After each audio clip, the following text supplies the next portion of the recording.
boa tarde a todos.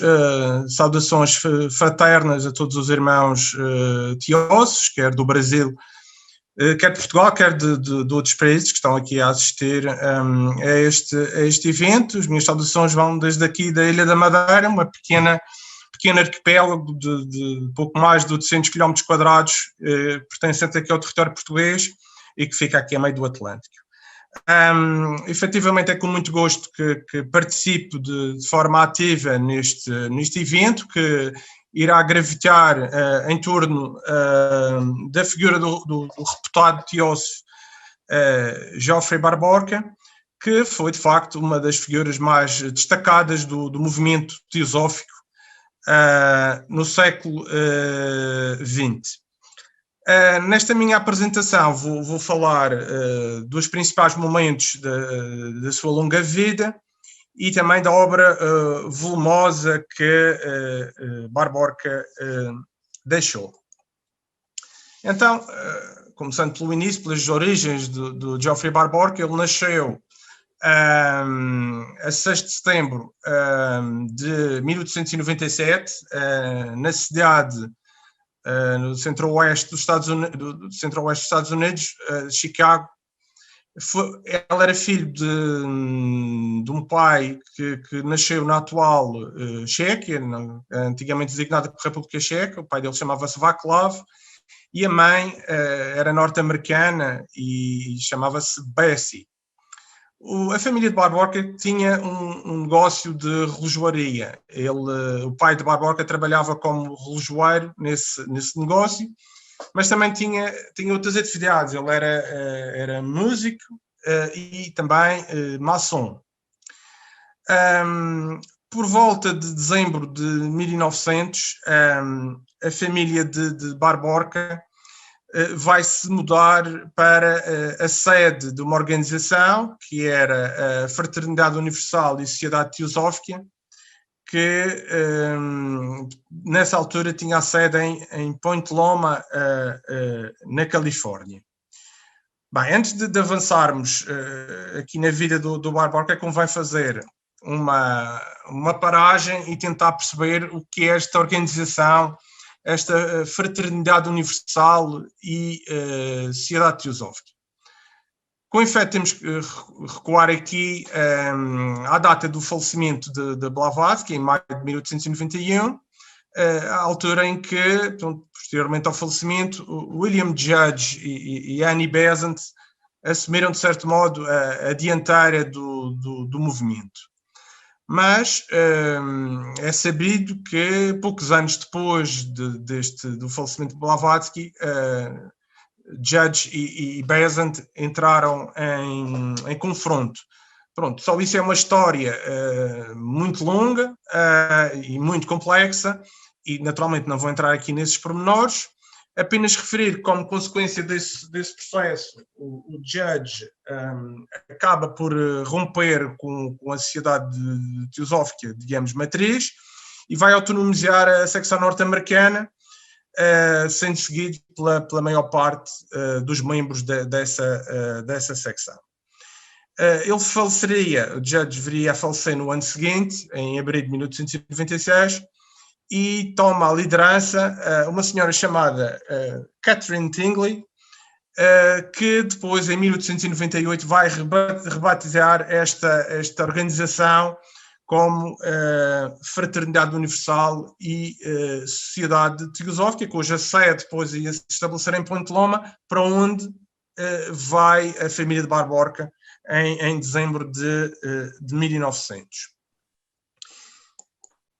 De qualquer modo, para aqueles que quiserem, no fundo, saber mais sobre esta cisão da Sociedade Teosófica, que no fundo acaba por marcar o movimento, ainda hoje em dia há consequências desta cisão, pode ler duas obras que só estão disponíveis em língua inglesa e que são The Judge Case, do teósofo canadense Ernest Pelletier. Portanto, ambos os livros que estão aqui referidos são enormes, são livros com mais de 500 páginas, são livros pesados, mas que têm imensa informação. Portanto, Judge Case é essencialmente favorável ao lado de Judge, portanto tem esse facto, no fundo, defender o papel de Judge neste processo. E depois existe um outro que está aqui referido à direita, que se chama Troubled Emissaries, de um académico chamado Brett Foray, que no fundo, portanto, é uma visão um pouco mais académica da questão. Portanto, são os dois livros, eventualmente, com mais informação sobre este processo. Bem, avançando, outra referência a que referi antes, portanto, é a designação de Point Loma. O que é Point Loma?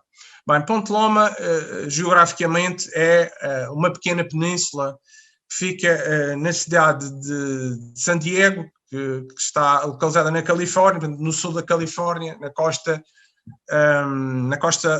leste, na costa oeste dos Estados Unidos. Em 1897, Catherine Tingley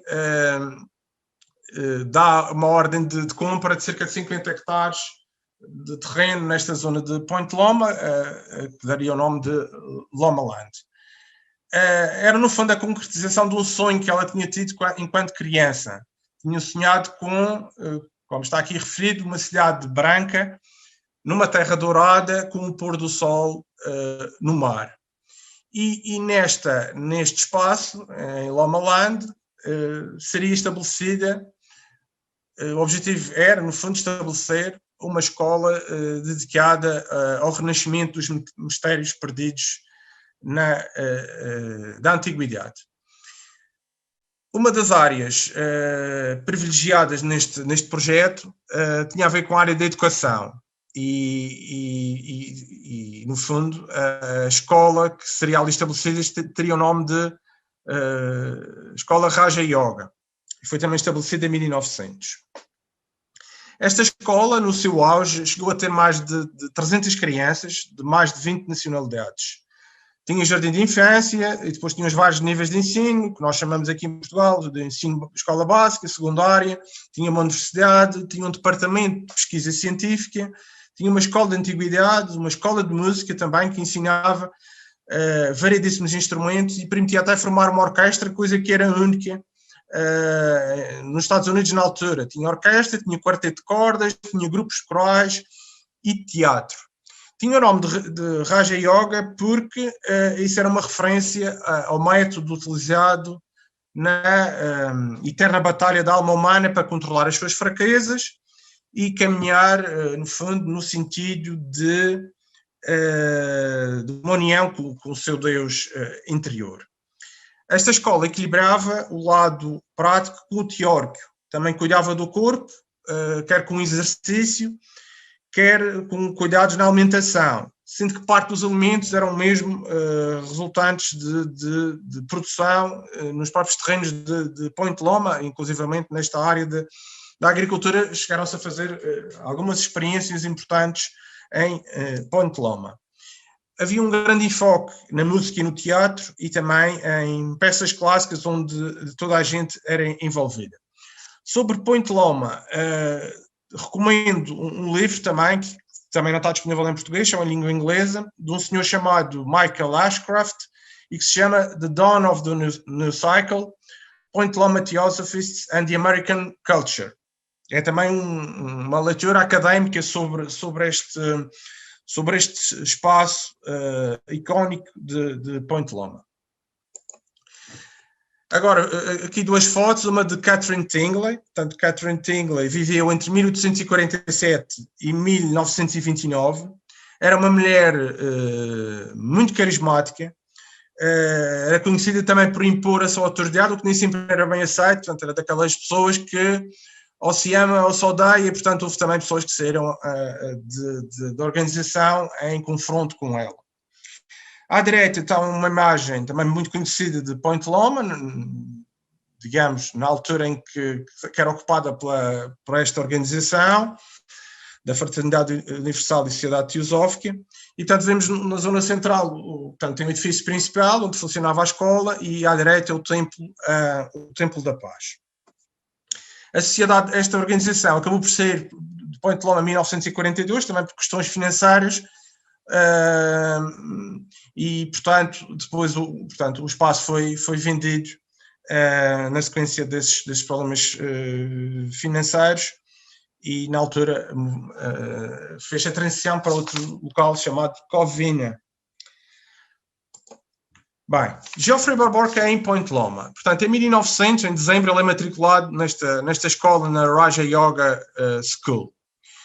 Entra no primeiro ciclo em 1903, depois no ano em 1911, e na universidade entra em 1915, termina o curso em 1920, mas ele continuaria a estudar.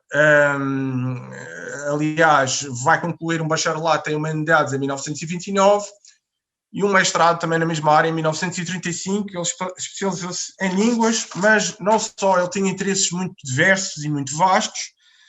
Estudou hebraico, sânscrito, hieroglifos egípcios, filosofia, misticismo, arqueologia, biologia e astronomia.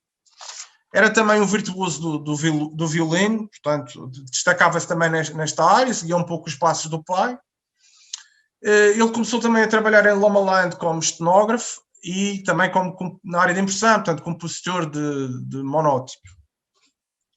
Ele foi muito influenciado por um dos principais teósofos também do século XX, Gottfried de Perucker, que eventualmente pode não ser muito conhecido aqui no nosso espaço de língua portuguesa, mas que foi efetivamente uma pessoa muito erudita, com uma vasta obra também, da qual se destaca um livro chamado Fundamentos de Filosofia Esotérica, que é, para muitos estudantes de teosofia, particularmente de língua inglesa, o modo mais acessível de penetrar na doutrina secreta. E, efetivamente, foi uma pessoa que teve uma larga influência sobre Geoffrey Barbourka. Em 1938, ele vem a casar com uma senhora inglesa que tinha vindo mesmo de Inglaterra para Point Loma. Portanto, Point Loma recebia muitas pessoas vindas de fora dos Estados Unidos. Portanto, ele vai casar com ela vivia também em Lomaland, e daqui nascerá uma situação que leva ao passo seguinte, que é a saída de Geoffrey Barbourka de Point Loma. Ora, eu nas últimas semanas tentei perceber um pouco melhor porque é que ele saiu de Point Loma, e pronto, uma das eventualmente das hipóteses que surge é o facto do próprio espaço de Point Loma ter sido vendido, e portanto há quem pense que ele saiu de lá por essa razão. Mas nos contactos que estabeleci nas últimas semanas consegui chegar ao contacto, digamos assim, por dar uma repetição, com um teósofo que foi contemporâneo e, portanto, conheceu Barbourka e conheceu muitas das pessoas que viveram em Point Loma, que ainda está vivo e tem estado a trocar muitos e-mails com ele. E, portanto, o que ele me explicou, e ele é um teósofo, embora não possa citar o nome porque não lhe pedi autorização, e, portanto, é um teósofo bastante conhecido no meio, eventualmente, anglo-saxónico, e o que ele me explicou foi que o Gottfried Perucker considerava o Geoffrey Barbourka um candidato, digamos assim, a Shell, e, portanto, não concordou muito com o casamento dele, tendo em conta as regras do Shelado, digamos assim. Isso levou alguma tensão e, portanto, ele mantinha alguma tensão com outros residentes em Point Loma. E, eventualmente, foi isso que o levou a mudar em 1941 para uma pequena cidade de Oak Park, no estado de Illinois, que é onde também fica Chicago. Ele começou, então, nessa altura, a trabalhar como operador de linótipo, e o seu pai, que foi com ele, naturalmente, também como violinista na Chicago Symphony Orchestra. Ora, ele vai também se associar à Sociedade Teosófica de Adyar, mas essencialmente também por uma questão prática. Wheaton, que é onde está a sede da Sociedade Teosófica Norte-Americana, era o centro teosófico mais próximo da residência de Barbourka. E ele, ao lá chegar, percebeu que aquelas pessoas, aqueles teósofos, desconheciam, em grande medida desconheciam a teosofia de Blavatsky e a teosofia dos mestres, e começou a dar palestras. Embora esteja aqui subjacente uma questão prática dele, no fundo, ter ali o principal centro teosófico da zona onde vivia, poder-se-á dizer que Bar-Borca transcendeu o divisionismo das organizações teosóficas, que foi muito marcado no século XX. Como sabem, não foi só esta organização que surgiu, esta Fraternidade Universal, a Fraternidade Universal de Sociedade Teosófica, mas depois houve mais cisões no meio teosófico ao longo do século XX, e portanto havia algumas relações, digamos, mais frias entre as diversas organizações, particularmente no século XX, e vários episódios aqui de divisionismo. Em 1946 morre o pai de Bar-Borca. Ele, até por uma questão de herança, toma a decisão de voltar para a Califórnia, mas vai adiar essa decisão durante alguns anos, até porque estava a escrever o Divine Plan, o Plano Divino, que é um dos livros que se vai falar hoje neste encontro, e só em 1962 é que ele chega a uma cidade que é relativamente conhecida, Ohio, onde também vivia Krishnamurti, e adquire uma casa modesta, na qual em 1966 viria também a falecer a sua mãe. Em 1967, em janeiro, morre a sua esposa, Ayla Bill, e devo aqui dizer também que outra das informações que me passaram, que no fundo não há certeza, porque é uma questão privada da vida de Bar-Borca, é que a relação que ele mantinha com a mulher era evitável. Portanto, havia pessoas próximas de Bar-Borca que achavam que este casamento nunca foi sequer consumado, devido à dedicação típica de Shella de Bar-Borca. Portanto, essa foi também uma das referências que me fizeram, que haviam certos episódios que faziam suspeitar dessa circunstância. Ele vem a falecer, ele já vinha com alguns problemas de saúde, vem a falecer a 30 de setembro de 1982. Portanto, aqui na foto tem Geoffrey e a sua mulher em 1971, e depois à direita outra foto do Geoffrey Bar-Borca. Ora, como é que era Geoffrey Bar-Borca, na perspectiva das pessoas que lidavam com ele?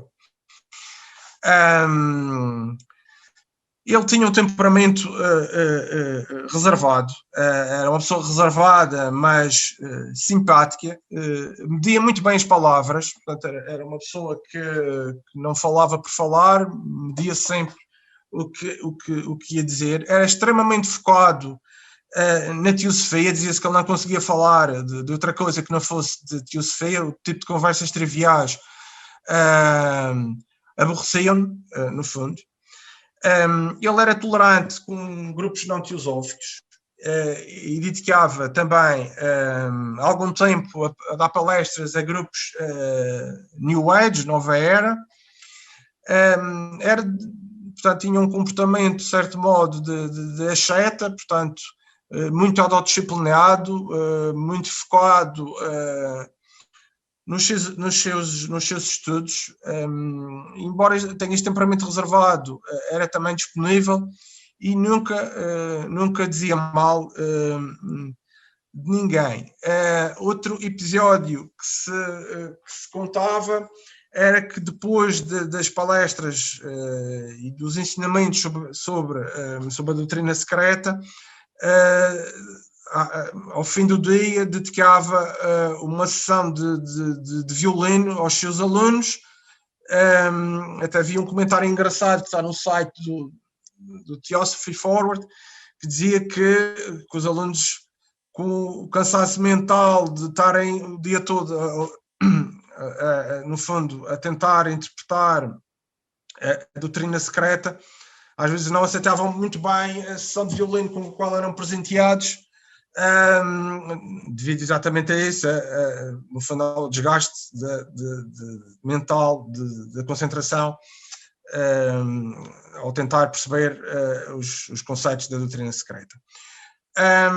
Ele também era uma pessoa que adorava a tranquilidade. Outro aspecto que é contado é que, quando recebia visitas, ao fim do dia, quando essas visitas, enfim, estavam com mais resistência em sair de casa, a mulher amavelmente convidava-os a irem embora, para o Barborca então ficar com algum tempo para descansar. Ela, aliás, era considerada, digamos assim, um ponto de contacto de Barborca com o exterior, que ao contrário dele, era uma pessoa mais sociável, e, portanto, fazia, no fundo, o contacto com um mundo exterior, era instrumental nesse aspecto.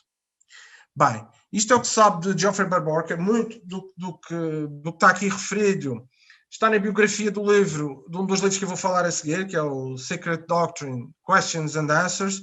É de lá que retirei a maior parte da informação, e também destas conversas pessoais que mantive com um teósofo que conheceu Geoffrey Barborca, que morreu já há 39 anos. Bem, aqui as obras, eventualmente das mais importantes para as menos importantes, eventualmente a mais conhecida é esta, de Divine Plan, o Plano Divino, que foi lançado em 1961 pela Theosophical Publishing House, da Sociedade Teosófica de Adyar. É um clássico e é essencialmente um comentário às doutrinas esotéricas da cosmogênese. Dos dois primeiros volumes, aqui refiro-me à edição em língua portuguesa, da doutrina secreta, ao primeiro volume, na edição original inglesa. Eu não vou, naturalmente, até por questões de tempo, explanar aqui muito sobre cada um dos livros. Isso será feito pelos palestrantes que eventualmente virão a seguir. Portanto, é só uma apresentação muito circunstancial das obras. A outra é esta, H.P. Blavatsky, Tibet and Tulku, foi lançada em 1966 pela mesma editora, que não é uma biografia de Blavatsky, mas centra-se na figura dela, descrevendo e analisando os recursos que ela dispunha para obter informação quando escrevia, e bem como o seu estatuto espiritual, como Tulku, que isso também será explicado mais adiante. Esse é o conteúdo essencial desta obra. Outra obra razoavelmente conhecida é The Mahatmas and Their Letters, os Mahatmas e as suas cartas, foi publicada em 1973, também pela mesma editora, Theosophical Publishing House, e é dedicado aos Mahatmas que, no fundo, inspiraram o movimento teosófico. Tenta responder algumas perguntas: quem eram, seriam pessoas reais, seriam as suas cartas autênticas, o que está na origem destas cartas. É essencialmente a isto que o livro tenta responder.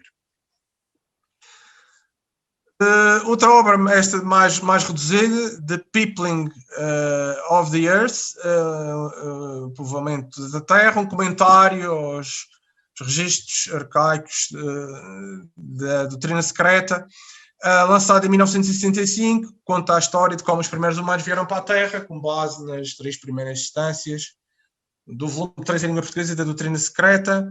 É também uma interpretação e um conjunto de ensinamentos dos símbolos e das expressões mais críticas a que Blavatsky recorre. Outro livro que é uma sequência a este, foi publicado em 79, é a continuação do livro anterior e baseia-se nas instâncias 3 a 12 do terceiro volume da doutrina secreta. Secret Doctrine, Questions and Answers, perguntas e respostas, um livro que já me referi antes. Foi um livro póstumo, foi baseado num conjunto de artigos que saíam num periódico que saía 2 em 2 meses de Canadian Theosophist. Portanto, eram publicadas perguntas e respostas sobre a doutrina secreta que foram compiladas nesse livro. São cerca de 275 questões. Mas existe este livro também, que é útil para quem quer saber um pouco mais dos termos em sânscrito que são usados na teosofia, Glossary of Sanskrit Terms and Guide to their Correct Pronunciation. existe uma versão em áudio que está disponível na internet.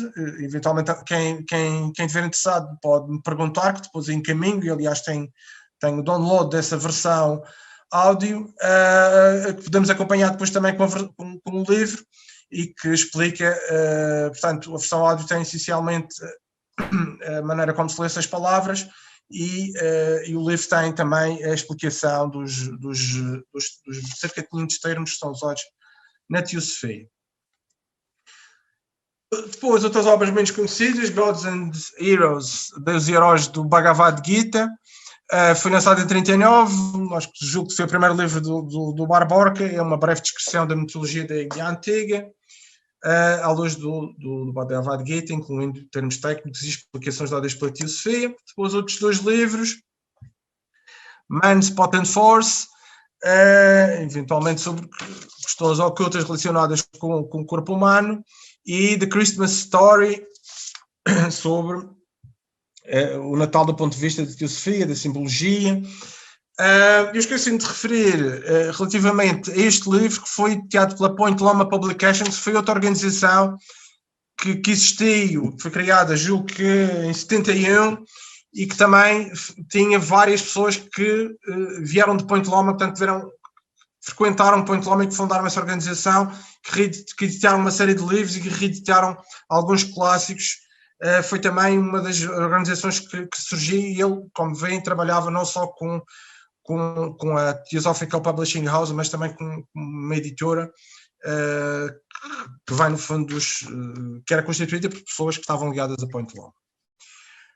Para terminar, os últimos dois livros que queria aqui referir, The Pearl of the Orient, que era inspirado no Bhagavad Gita, e uma palestra que foi posta também em forma de livro, H.P. Blavatsky, a portadora da luz, da Lightbringer, e isto foi uma palestra para a qual fui convidado. É uma palestra relativamente conhecida, particularmente no Reino Unido, a Blavatsky Lecture, é que todos os anos há um teósofo que é convidado para esta palestra, julgo pelo menos desde 1918 que ela existe, e Bar Borca foi o convidado em 1970. E pronto, foi o que eu consegui apurar aqui sobre a vida de Bar Borca e sobre a obra dele. Agradeço aqui a vossa atenção, e é tudo da minha parte. Muito obrigado.